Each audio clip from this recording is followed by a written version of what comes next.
네, 교재 275페이지 봅니다.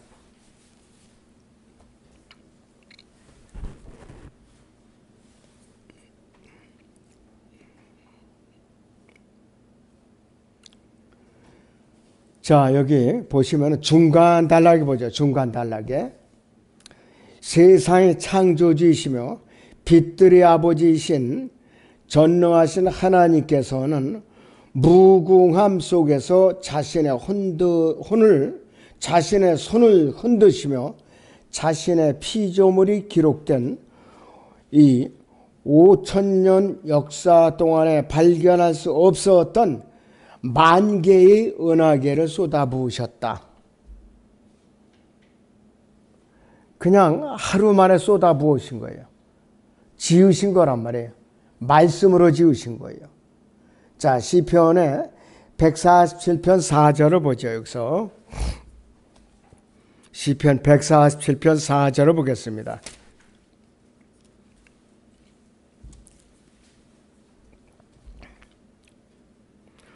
그가 별들이 수를 헤아리시고 그들을 모두 그들이 이름으로 부르시는 도다리십니다. 하나님께서 별들을 이름을 벌써 지으셨어요. 근데 우리 인간 과학자들이, 현대 과학자들이 천체망원경 이런 걸 갖고 이제 발견했다 그러면서 이름을 지은단 말이에요. 사실은 하나님께서 이름을 확정하신 거란 말이에요. 아담과 이브에게는 에덴 동산에 지으시고 거기에 있는 이름들을 지을게 하셨죠. 천체에 대한 이름은 하나님께 지으신 거예요. 천체에 대한 이름은. 자, 하나님께서는 숨을 불어넣으셔서 태양을 펼치시고 수많은 살아있는 생물들이 나오게 하셨다. 그러다 바다 물고기들을 지으신 거예요. 그리고 500명의 대양학자들이 하루 8시간씩 100년을 일해도 이 생물들을 모두 다 분류할 수 없을 정도로 많은 생물들을 하나님께서는 하루에 만드신 거예요. 엿새 동안에 모든 것을 다 창조하셨다 이거예요. 그분은 밝은 붉은색 물고기를 만드셨는데 이 물고기는 아무것도 아닌 것에도 비늘을 사용해서 위장을 한다 하겠어요. 또 수천의 동물들, 새들, 물고기들, 포유류를 만드셨는데 그 중에는 뿔로 인해서 숲속을 가로질러 가는데 달리는데 어려움을 겪는 것들도 있죠. 사슴, 밝은 색깔로 인해 눈에 잘 띄어서 총에 더 잘 맞는 것들, 새들도 있고 이나 딱딱한 껍질이 없어서 더 잘 먹힐 정도 수 있는 것도 있죠. 새우와 청어류 작은 물고기들. 그 다음에 가장 오랫동안 생존한 것들에는 아인슈타인에 따르면 4억 년에서 8억 년이라고 이제 하는데 몇 천억 년을 빼거나 더할 수도 있죠. 자, 이런 것도 있고 껍질도 없고 위장술도 부리지 못해갖고 늘 잡혀먹는 그런 미생물들이 있는 것이에요. 플랑크톤도 생명이 있는 존재예요. 플랑크톤도. 근데 물고기의 밥이죠, 항상. 근데 생명이 있는 거라 이거예요. 생명이. 그 다음에 욥을 향한 하나님의 23번째 질문입니다. 비에게 아비가 있느냐? 이슬방으로 누가 나느냐? 그랬습니다. 욥으로서는 참 대답할 수가 없죠. 자, 자연과학자들은 비에는 아버지가 없으며 이슬을 낳은 사람은 아무도 없다고 대답을 하는데 하늘의 이슬을 주시는 분은 하나님이셔요. 여름, 특별히 복중의 여름에 아침 이슬방울이 유난히도 굵죠. 하나님께 내리신 거예요. 만약에 새벽에 이슬이 없으면은 계속 가뭄이 계속되고 이슬이 전혀 없다. 사람도 메말라 죽어요. 적절하게 이슬이 있어야 돼요. 위로부터 하늘에 이슬이라고 번역한 킹잼 성경은 틀렸다고 주장을 하고 성경 변개자들이나 과학자들은 주장을 해요. 그들이 틀렸죠. 스가랴 8장 12절에서 하나님께서는 하늘들은 그들의 이슬을 내리리니 그랬습니다. 성경에서 이슬은 전체적으로 응집된 수증기 방울을 나타내며 이 방울들은 뭐냐? 구름이에요, 구름. 근데 사람들이 알 수가 없죠. 이 심오한 진리를 누가 알 수가 있는가 이거죠. 그래서 하나님의 진리는 인간이 다 밝혀낼 수도 없고 이해도 할 수가 없는 겁니다. 자, 잠언 3장 20절을 보겠습니다. 잠언 3장 20절을 보죠.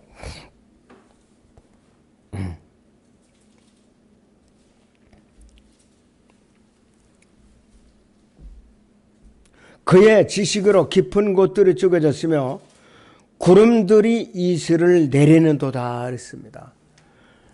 구름이 없으면 이슬도 없어요. 적당하게 구름이 있어야 돼요.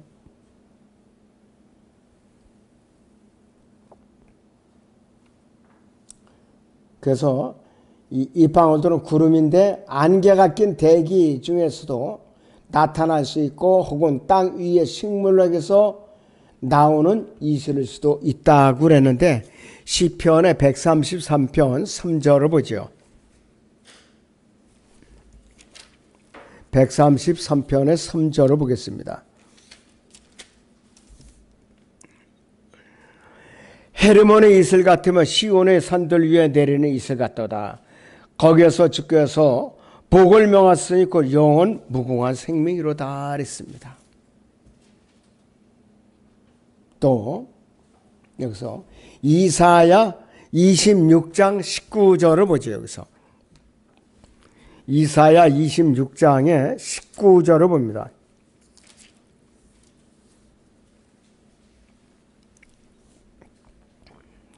주의 죽은 자들은 살아나리니 그들이 나의 죽은 몸과 함께 일어나리이다. 흙에 거하는 너희는 깨어서 노래하라. 주의 이슬은 수풀의 이슬 같으니 땅이 죽은 자들을 던져버릴 것입니다. 이렇게 말하고 있어요. 수풀의 이슬, 수풀은 뙤약볕에 쪄들었다가 새벽이면은 식으면서 이슬이 맺힌다 이거예요. 식으면서. 자, 그 다음에 욥을 향한 하나님의 24번째 질문입니다. 욥기 38장 29절인데요. 얼음은 누구의 태에서 나왔느냐? 하늘의 하얀 소리는 누가 낳았느냐? 도저히 우리로서는 대답할 수 없는 질문인데 욥도 마찬가지. 그런데 이 표현들은 비유적이며 인격체를 언급할 수는 없죠. 질문은 무엇이 얼음과 소리를 만들어지게 하느냐로 되어 있는데 그러나 질문은 그렇지 않죠. 여기 38장 30절을 보면은 물이 돌로 된 것처럼 감추어졌고 기품의 표면은 얼어 있도다 이렇게 말씀을 하고 있어요. 자, 캘리포니아에서 대이변 지질학 연구에 참여하고 있는 구원받은 과학자를 포함해서 단 한 명의 과학자도 기품의 표면이 무엇인지 몰라요. 하물며 구원받지 못한 죄인이 어떻게 이 질문에 대답할 수 있겠느냐가 있어요. 구원받은 과학자들은 모리스나 림모 등 창세기 1장 1절 4절을 믿으려 하지 않는데 도대체 어떻게 기품과 연관된 얼음에 관련해서 질문에 답변할 수 있는가? 이거 불가능하지요. 기품의 표면이 얼어 있어요. 거기 유리바다 위에 하나님 보좌가 있어요. 유리바다 위에.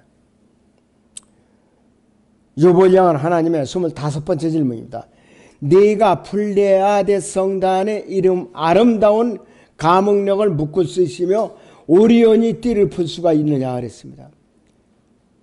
플레아데스는 오리온 별자리는 7별들을 플레아데스 성단이라고 그래요. 별이 몇 개가 이렇게 뭉쳐있는 것을 성단이라고 그럽니다. 이 별들은 봄에 그 모습을 드러내는데 오리온은 별자리들이 거인이고 또 10월에서 다음에 1월까지 간헐적으로 볼 수가 있다고 그래요. 하나님께 욥에게 하신 질문은 간단하다 이거예요. 네가 여름 내내 봄에 머물러 있게 할 수 있으며 자연에서 겨울이 묶어놓은 것을 풀 수 있느냐 그랬어요. 이러한 유지예요. 지금까지 어떤 사람도 대답을 한 적 못했고 앞으로도 대답을 할 수가 없죠. 오리온은요, 남쪽 지평선에 나타나면 겨울에는 약간 서쪽에서 보이는데 히브리어는 케실이라고 발음을 합니다. 케실.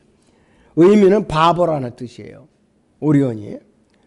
그런데 우리의 구속주는 결코 바보가 아니시죠. 바보와 어리석은 사람은 욥기 5장 2, 3절이나 잠언 17장 12절 24절, 잠언 18장 2절 6절 7절, 스가랴서 11장 15절, 누가복음 12장 20절에 나오고 있습니다. 자, 여기서 이 바보는 우선 잠언 18장 2절을 보겠습니다. 잠언 18장 2절을 보겠습니다.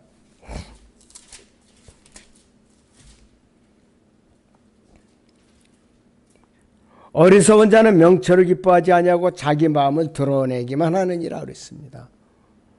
명철을 기뻐하지 않는 거예요. 또 스가랴서 11장 15절을 보죠.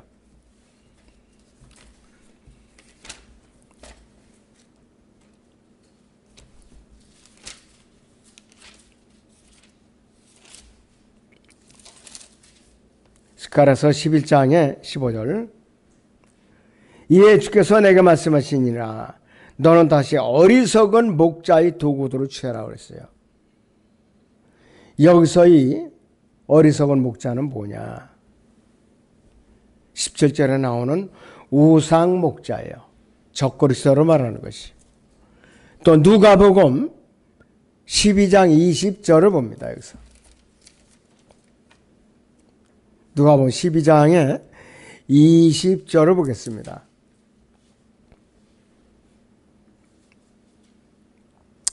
그러나 만일 내가 하나님의 손길로 마귀들을 쫓아낸다면 그때는 하나님의 왕국이 너희에게 임한 것이 분명하도다 했습니다.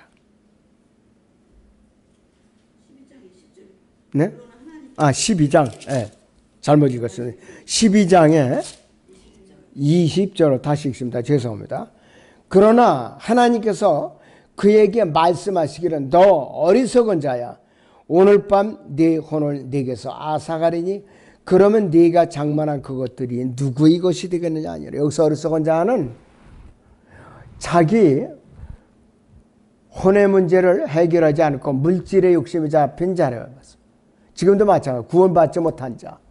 어떻게 하면 곡관을 넓혀서 내 곡식을 저장해 놓을 수가 없고 내가 편안하게 누워서 먹고 마시고 잘 수 있는가 그랬어요. 어리석은 자. 자기 혼을 해결해 놓지 않은 사람이에요. 그런데 여기 오리온은요, 거인일 수가 있다고 그랬고, 오리온은 실제로 묶여 있고, 현재 어두움이 사슬에 묶여 있는 거인들은 묶은 줄을 풀 수도 없다고 그랬는데, 여기서 오리온을 바로 적그리스도로 표현하고 있습니다. 277쪽 보시죠. 12공성의 예언적의 의미. 12공성과 예수 그리스도와의 관계예요.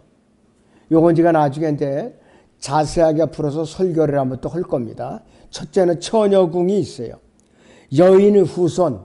창세기 3장 15절에 예언된 여인의 후손. 예수 그리스도죠. 이제 버거라고 그러죠. 처녀의 몸에서 나신 예수 그리스도. 이사야 7장 14절, 마태복음 1장 23절에서 25절. 그의 이름을 예수라고 그랬죠. 자, 그 다음에 두 번째 천칭궁 리브라한테 저울자리라고 합니다.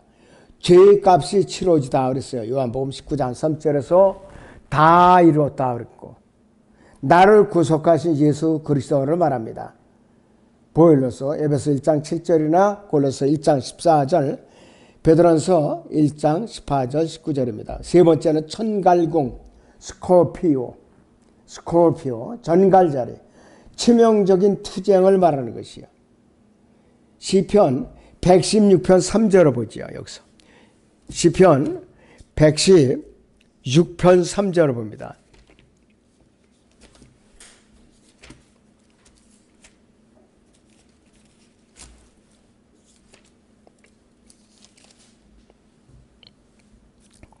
사망의 슬픔들이 나를 에워싸고 지옥의 고통들이 내게 미쳤으니 내가 고난과 슬픔을 만났도다 했습니다.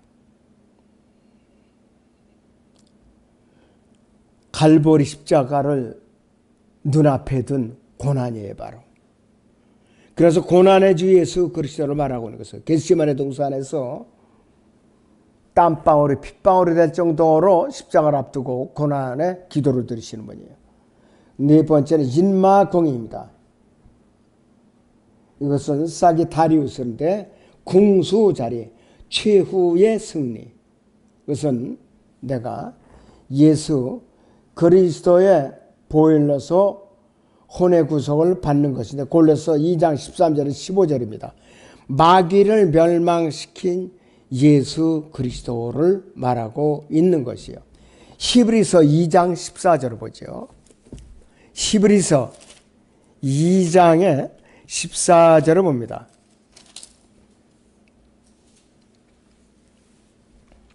자녀들이 피와 살에 참여하는 것 같이 그 역시 같은 모양으로 동일한 것에 참여하신 것은 자신의 죽음을 통하여 죽음의 세력을 가진 자, 곧 마귀를 멸망시키시며 그랬습니다. 로마서 16장 20절을 보겠습니다. 로마서 16장의 20절을 보죠. 평강의 하나님께서 사탄을 속히 너희 발 아래 부수실 것이니라. 우리 주 예수 그리스도의 은혜가 너희와 함께 있을지어다. 아멘. 그랬습니다. 자, 그 다음에 다섯 번째는 마갈궁입니다. 이것은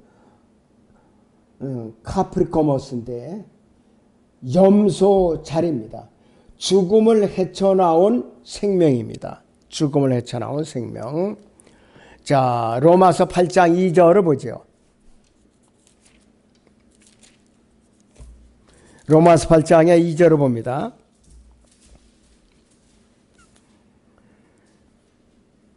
이는 그리스도 예수 안에는 생명의 성령의 법이 죄와 사망의 법에서 나를 해방시켰기 때문이라 했습니다. 그리고 여기서는 희생 제물이 되신 예수 그리스도를 또 의미합니다. 이사야 53장에. 그 다음에 여섯 번째는 보병궁.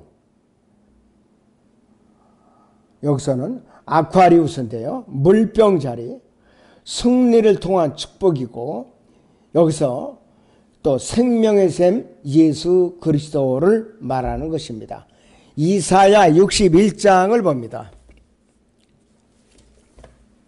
이사야서 61장 10절에서 11절을 보죠.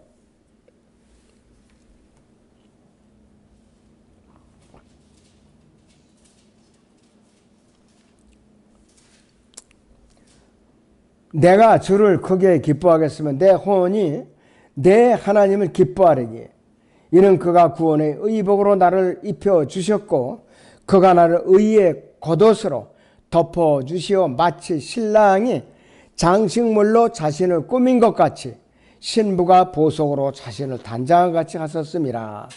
마치 땅에 자기 싹을 내는 것 같이 동산이 거기에 뿌려진 것들에서 음이 돋아나게 하는 것 같이 주 하나님께서 의와 찬양을 모든 민족들 앞에서 돋아나게 하시니라 했습니다.